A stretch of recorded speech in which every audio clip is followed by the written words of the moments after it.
জানি না, অনেকের কাছে শুনি মাঝে মাঝে, যা জানি সেটুকু আপনাদের সামনে বক বক করি, তখন মনে করেন যে অনেক কিছু বুঝে দিয়েছি। আচ্ছা জোরে বলবো,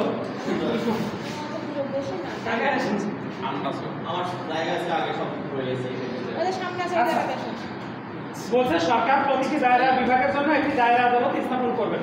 ঠিক আছে, এখন দায়রা বিভাগ বলতে এখন সারা বাংলাদেশে 64টা দায়রা জেলা আছে, সেই দায়রা জেলাকে দায়রা বিভাগ হিসেবে কাউন্ট করছে।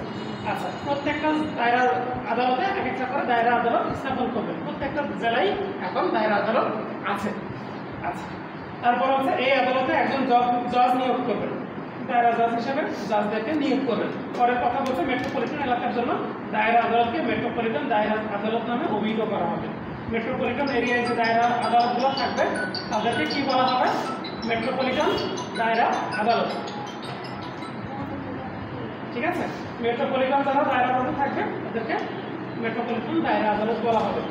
আপনাদের এলাকায় আপনাদের নাটোরে আলাদা করে মেট্রোপলিটন দায়রা বিভাগ নাই, আছে? কিন্তু রাজশাহীতে যাবেন দেখবেন যে ওদের মানে এমনি দায়রা আলাদা, জেলা দায়রা আলাদা, আর হচ্ছে যে মেট্রোপলিটন দায়রা আলাদা,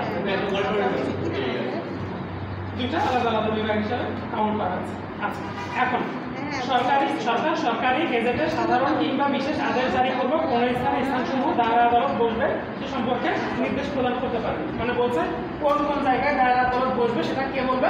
সরকার প্রজ্ঞাপন দ্বারা গেজেট দ্বারা সেটা নির্ধারণ করে দেবে। কিন্তু এরূপ আদেশ যে পর্যন্ত প্রদান করা না হয় সে পর্যন্ত দায়রা আদালত সমূহ পূর্বের ন্যায় বলবে। মানে কোনো এলাকায় যদি আগে মানে পরবর্তীতে কোনো দায়রা আসছে, ধরেন নতুন করে 5 লাখে বগুড়া দাবি রাখে, বগুড়াকে একটা মেট্রোপলিটন করে দেওয়া হয়।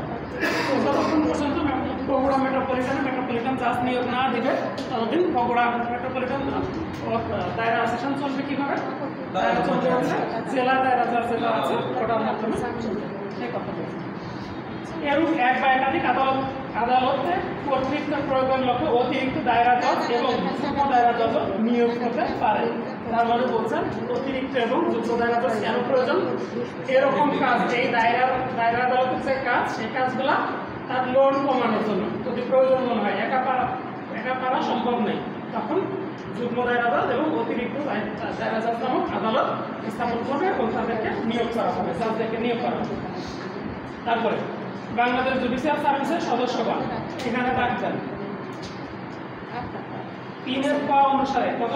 3 ক অনুসারে জুডিশিয়াল সার্ভিসের সদস্যগণ সংবিধানের কত অনুচ্ছেদে 133-এর শতাংশের অধীনে উপরোক্ত এক বা একাধিক এলাকায় এখতিয়ার প্রয়োগের নিমিত্তে রাষ্ট্রপতি কর্তৃক প্রণীত বিধির আলোকে দায়রা জজ, অতিরিক্ত দায়রা জজ, যুগ্ম দায়রা জজ হিসেবে নিয়োজিত হবেন।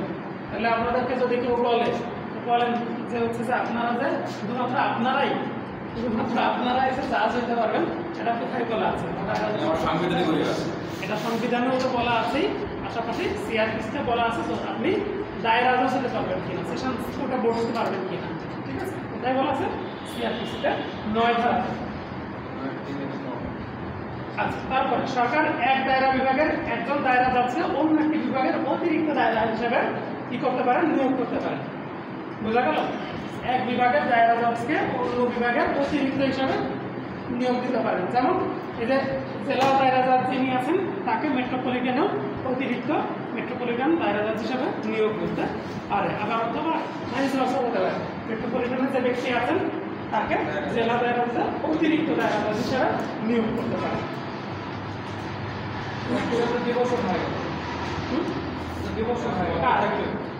এদের কিন্তু সেম র্যাঙ্কের। আমরা বিভিন্ন ভাবি মানে আমরা হচ্ছে জেলা জজ, জেলা এবং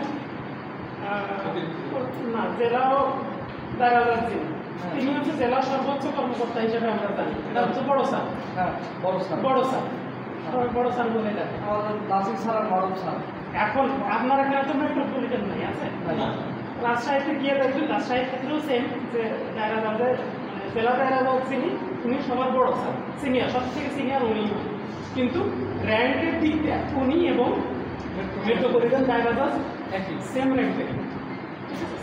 কিন্তু আমি বলছি যে আমাদের এখানে মূলত দায়রা জজ আর অতিরিক্ত দায়রা এক, না এটা না, এরা তো অবশ্যই সবার বড় যে সে তো অবশ্যই সিনিয়র থাকবে।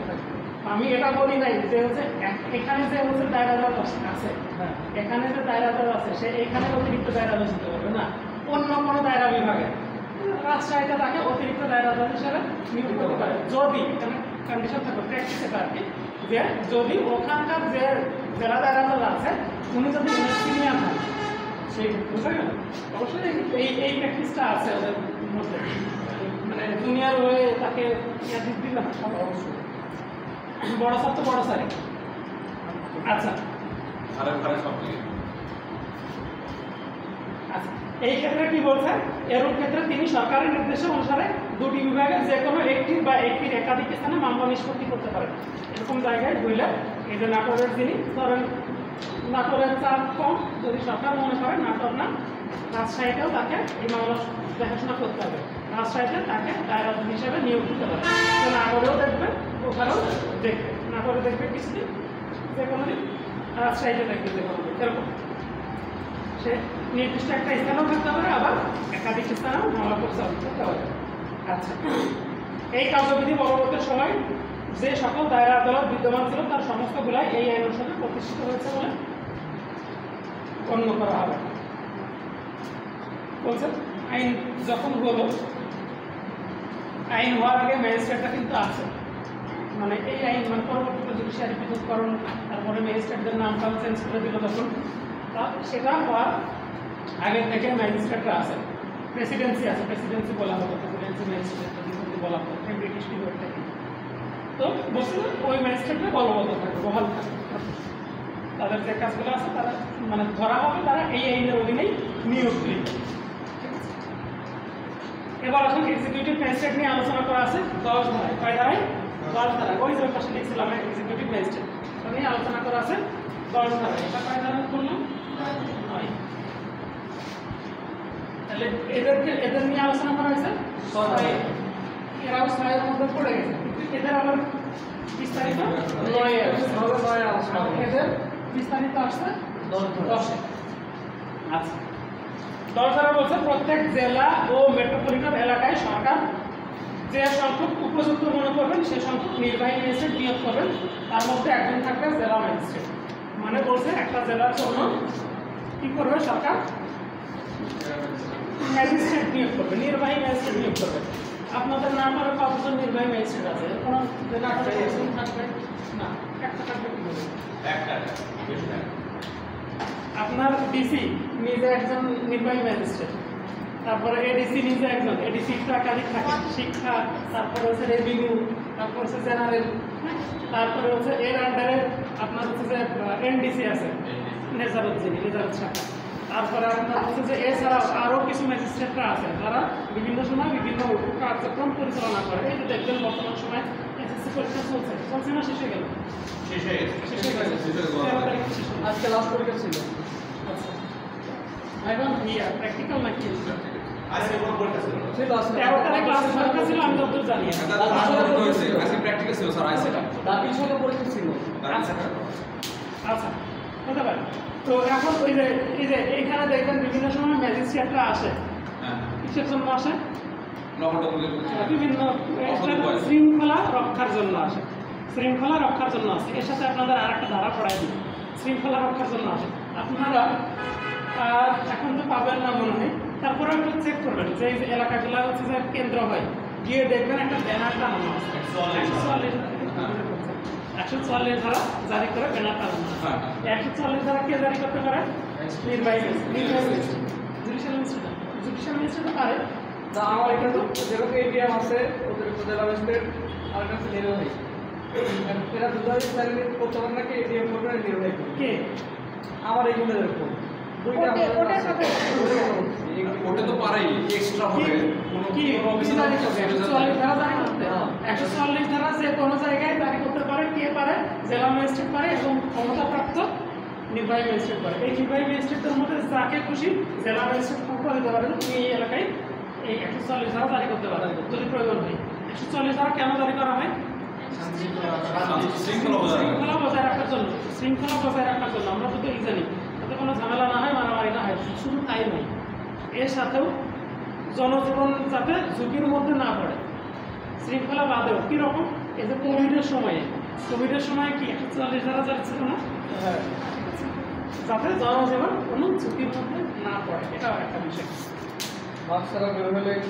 তো যাই হোক, তো এখানে যে কথাটা বলছে সরকার কোনো এলাকার জন্য কোনো জেলার জন্য কি করবে, যত সংখ্যক প্রয়োজন মেট্রোপলিটনের জন্য যত সংখ্যক প্রয়োজন নির্বাহী ম্যাজিস্ট্রেট নিয়োগ করবে এবং তাদের মধ্যে একজনকে জেলা ম্যাজিস্ট্রেট হিসেবে নিয়োগ করা হবে। এই জেলা ম্যাজিস্ট্রেট হচ্ছে আমরা ডিসি সাথে জেলা ম্যাজিস্ট্রেট হিসেবে কাউন্ট করবো, তারই আর একটা পদবি হচ্ছে জেলা ম্যাজিস্ট্রেট। এই যে দায়রা জাজ, এ হচ্ছে যেমন জেলা জাজ হিসেবে সিভিল করে, আবার একই সাথে ক্রিমিনাল করার সময় ওর নাম হয় হচ্ছে দায়রা সেশন জাজ। তো একই রকমভাবে যখন ম্যাজিস্ট্রেসি ক্ষমতা থাকবে তখন হচ্ছে যে ডিসির নাম হয়ে যাবে জেলা ম্যাজিস্ট্রেট, ডিএম, ঠিক আছে, ডিএম জেলা ডিস্ট্রিক্ট ম্যাজিস্ট্রেট। আর উনি যখন ডিসির পূর্ণরূপ কি বলেন তো, ডেপুটি কমিশনার, একটা কি ডেপুটি কমিশনার, আর একটা আছে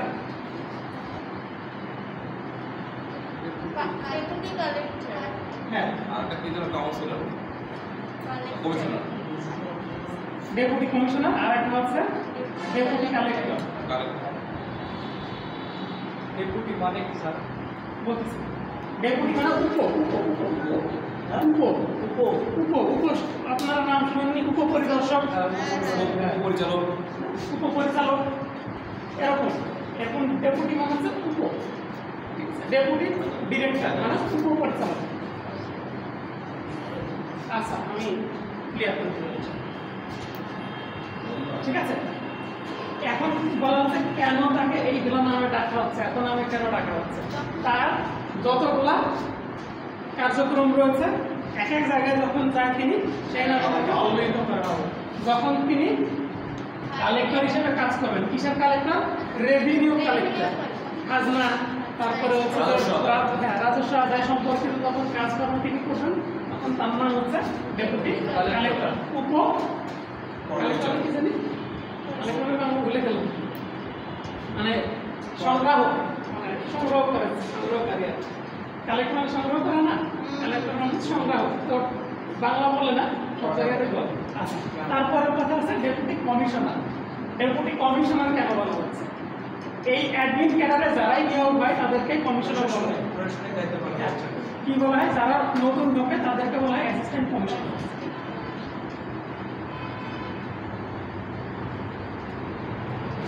বিসিএস দিয়ে স্যার, হ্যাঁ, বিসিএস দিয়ে আমরা যাদেরকে ম্যাজিস্ট্রেট বলি বা হচ্ছে কি বলি, অ্যাসিস্ট্যান্ট কমিশনার বলি। হ্যাঁ, আসলে ওদেরকে আরো কি নামে রাখে, আমরা অ্যাসিস্ট্যান্ট কমিশনার চিনি না, চিনি কি এসিল্যান্ডকে চিনি। আবার এসিল্যান্ডের ভাগ করেন তো কি আসে, এসিতে অ্যাসিস্ট্যান্ট কমিশনার, ল্যান্ড থাকে ব্র্যাকেটে, অ্যাসিস্ট্যান্ট কমিশনার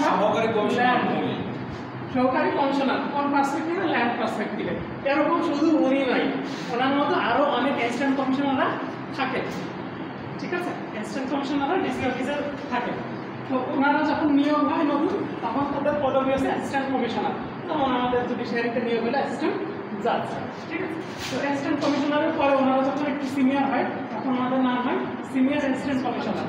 তো যখন সিনিয়র অ্যাসিস্ট্যান্ট কমিশনার হয় তখন ওনাদের কাউকে ইউএনওর দায়িত্ব দেওয়া হয়।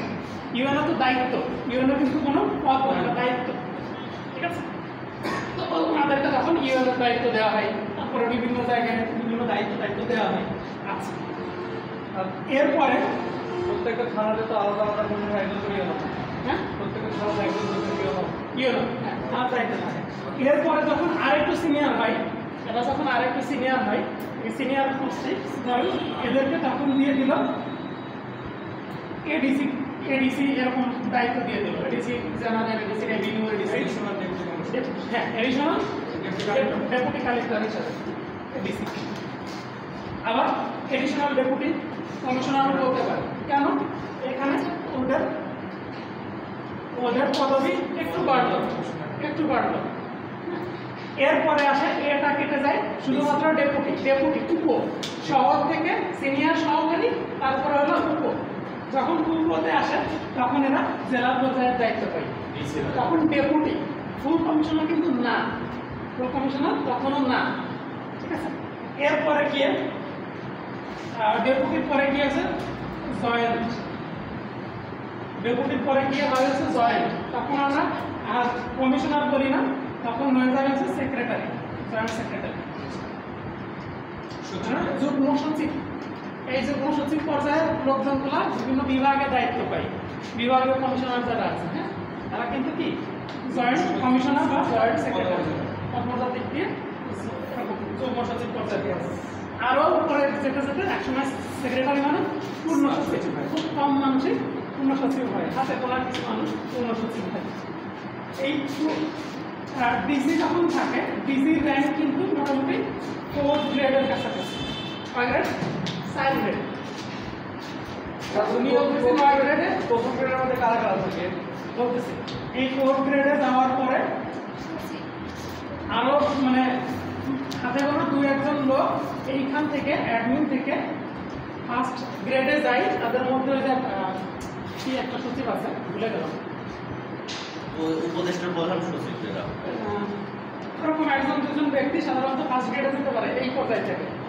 আর মজার বিষয় হচ্ছে এই যে কোর্ট অফ সেশনের যে সেশন কোর্ট না, সেশন জাজ, তিনি 1 নম্বর গ্রেডের ফার্স্ট গ্রেডের বেতন পায়, ফার্স্ট গ্রেডের নেয়। কারণ আলটিমেটলি ডিসি অনেক উপরে দায়িত্ব উনি, যে কোনো সময় চাইলে ডিসি কল করতে পারে, যে কোনো পার্সেন্ট।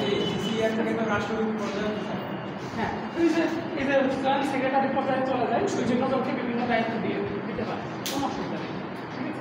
এই হচ্ছে স্ট্রাকচারটা আমরা দেখলাম। কিন্তু কষ্ট কম হচ্ছে ম্যাজিস্ট্রেটের, ফার্স্ট গ্রেডে চলে যাচ্ছে অল্প সবাই সময়। কষ্ট আছে, যখন চাকরি পাবেন তখন কষ্ট কম কি বেশি। না ওটার কথা বলছেন না, মানে রুলসটা কম। এখন এদের হচ্ছে যে ইন্টারনাল ক্ষমতা বেশি, এরা চাইলে ডিসিকে কল করতে পারে, আর এদের হচ্ছে এক্সটার্নাল ক্ষমতা বেশি, জনগণের সাথে কাজ করে। ঠিক আছে, এত চাইলেই হচ্ছে যে আপনার বিরুদ্ধে কিছু করতে পারবে না, কিন্তু ওরা ভোগাইতে পারবে আপনাকে। এটা কিছু করতে গেলে আপনার অ্যাডভোকেট যাদের সাথে ইয়ে করতে পারবে, করতে পারবে। সিভিলে থাকলে অনেক পাওয়া যায়। হ্যাঁ, এটাই। তো যেটা করতেছিলাম পড়ি আমরা, বলছে প্রত্যেক জেলা ও মেট্রোপলিটন এলাকায় সরকার যে সংখ্যক উপযুক্ত মনে করেন সে সংখ্যক নির্বাহী ম্যাজিস্ট্রেট নিয়োগ করবেন। বোঝা গেল? এই নির্বাহী ম্যাজিস্ট্রেট কারা? এই যে এর মধ্যে যাদেরকে প্রধান সবাই এবং তার মধ্যে একজনকে জেলা ম্যাজিস্ট্রেট হিসাবে নিয়োগ করবেন, একজনকে জেলা ম্যাজিস্ট্রেট হিসাবে নিয়োগ করবেন, তার নাম DC, district magistrate, deputy collector, deputy commissioner. ঠিক আছে, আচ্ছা। তারপর বলছে সরকার কোনো নির্বাহী ম্যাজিস্ট্রেটকে অতিরিক্ত জেলা ম্যাজিস্ট্রেট হিসেবে নিয়োগ করতে পারে, একজন নির্বাহীকে অতিরিক্ত জেলা ম্যাজিস্ট্রেট হিসেবে নিয়োগ করতে পারে। এডিএম, আমাদের কোর্ট আছে না, এডিএম, এরা কি নির্বাহী আদালত কিন্তু এরা। এডিএম এর জন্য তোমার মামলা 145 ধারা মামলা হয় আমাদের সময়, হ্যাঁ। আর এনডিসির কাছে বেশিরভাগ, এডিএম এর কাছেও হয় 100 ধারা মামলা টামলা, এনডিসির কাছেও হয়, এডিএম এর কাছেও হয়। ঠিক আছে, আচ্ছা। 98 ধারা। হ্যাঁ, তারপরে বলছে অতিরিক্ত জেলা ম্যাজিস্ট্রেট সরকারের নির্দেশানুসারে এই আইন বা বর্তমানে বলবৎ অন্য কোনো আইন অনুযায়ী জেলা ম্যাজিস্ট্রেটের সকল ক্ষমতা অথবা যে কোনো ক্ষমতা প্রয়োগ করার অধিকারী হবে। এডিএম মানে ওনার সহকারী হিসাবে থাকবে, এডিশনাল এডিএম। উনি জেলা ম্যাজিস্ট্রেট যত ক্ষমতা প্রয়োগ করতে পারবে, এডিএমও তত ক্ষমতা প্রয়োগ করতে পারবে। তো জেলা ম্যাজিস্ট্রেট এনাকে নিয়োগ করার কারণ কি? ডিসির পক্ষে বা ডিএম এর পক্ষে একা সব কিছু মেনটেন করা সম্ভব নেই, এজন্য কিছু দায়িত্ব আপনাদেরকে দেয়। আপনাদের পৌরসভার বর্তমানে ডিএম ইয়াকে এডিএম না, এডিএম থাকার কথা, অতিরিক্ত জেলা প্রশাসক যে ইয়া জেনারেল যে জেনারেল দায়িত্ব, উনি এখন পৌরসভাগুলো কাভার করতেছেন। এরকম কিছু মোটামুটি 5 বছর এরকম থাকলে ভালো কাজ হবে। মানে আমি আমার নাম করার কথা বলতে পারি, তাদের মানে পরিচিত আর কি, এবিসি কাদের ঢাকা ইউনিভার্সিটিতে পড়াশোনা করছে, কাদের ভাই বলেই আমরা জানি। আর বেশ কিছু কাজ করছে এবং নিয়মিত কাজ করে যাচ্ছে। মানে আমাদের শহরের মধ্যে একটা মানে বিভিন্ন জায়গায় খাবার দাবারের একটা ভিতরে দোকানগুলো ছিল, তো আমাদের প্রচেষ্টায়, আমাদের রিকমেন্ডেশনে তিনি এই কাজটা করছেন। আমাদের একটা সাইডে নিয়ে গেছে, একটা মাঠ আছে, সেই মাঠের মধ্যে যে যত খাবার দাবার যত কিছু হয় সব এখানে হবে, এবং প্রত্যেকের ওখানে ঝুড়ি দেওয়া আছে, ময়লা টয়লা সব মানে যাওয়ার আগে, ওখান থেকে ফেরার আগে ক্লিয়ার করে ফিরতে হবে। তো সেদিন আমি ছুটির মধ্যে বাড়ি গিয়ে দেখা করতে গেছিলাম, তো তাদের যে জীবন আর কি, তাদের জীবন হচ্ছে আমরা ছবিতে দেখা করতে তাদের ছুটি নেই, তাদের কিন্তু ডিউটি কাজ করতে হচ্ছে তখন, মানে সে ফোনের উপরে আছে কি এই অমুক অমুক শহীদ হয়েছে অমুকের বাড়িতে ইয়াটা পৌঁছানো দরকার, দেখো ইউএনএ তুমি একটু দেখো যে ওটা হ্যাঁ ত্রাণ সাহায্য বিভিন্ন সময় যেটা আসছে। তারপর হচ্ছে যে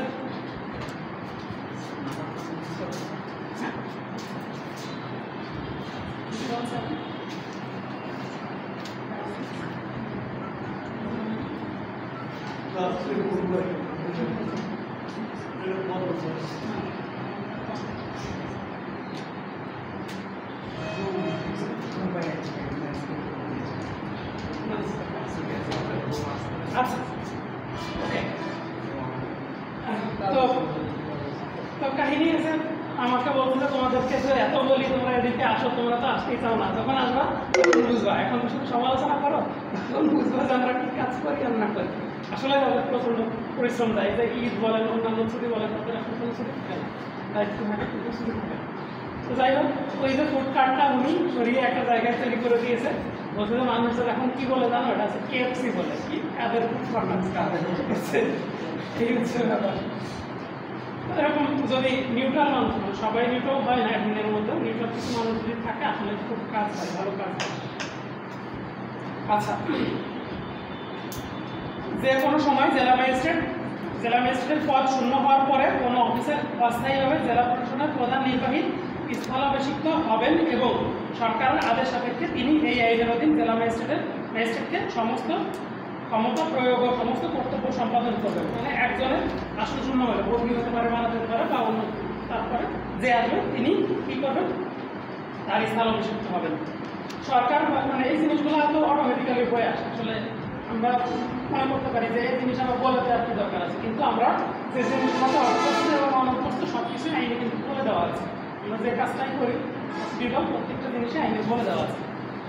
সরকার বা সরকারের নিয়ন্ত্রণাধীন জেলা ম্যাজিস্ট্রেট সময়ে সময়ে আদেশ দ্বারা নির্বাহী ম্যাজিস্ট্রেটের স্থানীয় কর্ম নির্ধারণ করে দিতে পারেন, যার মধ্যে এই আইনের অধীন তার সকল বা যে কোনো ক্ষমতা প্রয়োগ করতে পারেন, যে ক্ষমতা এই কার্যবিধি দ্বারা অর্পিত হয়েছে যা উপরোক্ত চিহ্নিত করেন। আচ্ছা, এখানে এই ধারাতে এই কথা হচ্ছে যেটা বলছেন যে একজন জেলা